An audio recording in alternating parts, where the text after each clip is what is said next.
admit that I've laughed at maybe more than my fair share of jokes about Eric Adams being everywhere but City Hall and doing everything but his job. But pop quiz, what does the mayor of New York City actually do? What's the job description? It's one of those things you feel like you intuitively know. But with the mayor election coming up, a little refresher wouldn't hurt. And while we're at it, let's do a quick rundown of the top elected citywide positions. Let's start with City Council. It's made up of 51 members, each representing a district within New York City. And together, they suggest and vote on laws that affect the city.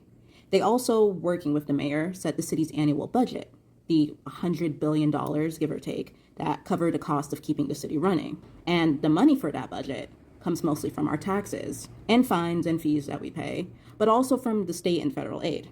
City Council also monitors the city agencies to make sure that they're doing their job, which is to provide various services to the people of New York. Another elected official who's very invested in making sure that the city's money is being spent according to plan is the comptroller. The comptroller is the city's money manager, or the top pocket watcher.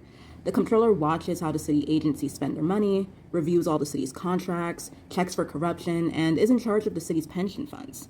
In short, they audit, they investigate, and they advise the city on financial matters. The next elected official we're going to talk about is the public advocate, which used to be known as the president of City Council. Today, they're a non-voting member of the City Council, and they can also introduce legislation. But the big thing about being the public advocate is that they're like the ideal big brother. No, not that big brother.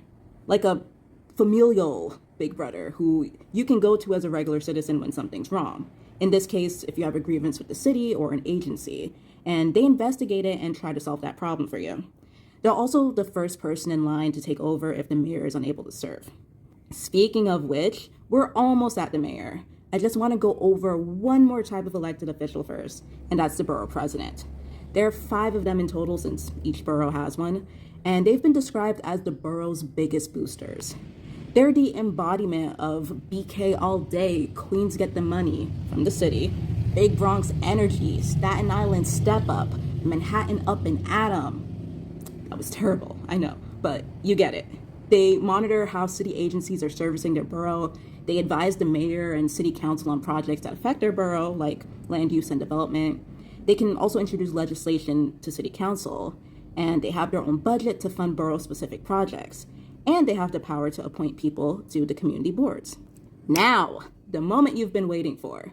What does the mayor of New York City actually do? According to the city charter, all the power is vested in the city except that's otherwise provided by the law. Yeah. In practice, that means the mayor decides what the city prioritizes. The mayor appoints and manages all the heads of the city agencies. The mayor works with the city council to get a budget passed and can approve or veto all bills passed by city council. So there you go. If you want to learn more about New York's mayors and their duties and their curious history, we're going to be diving into that all month long in Shiloh's Study Club. So stay tuned.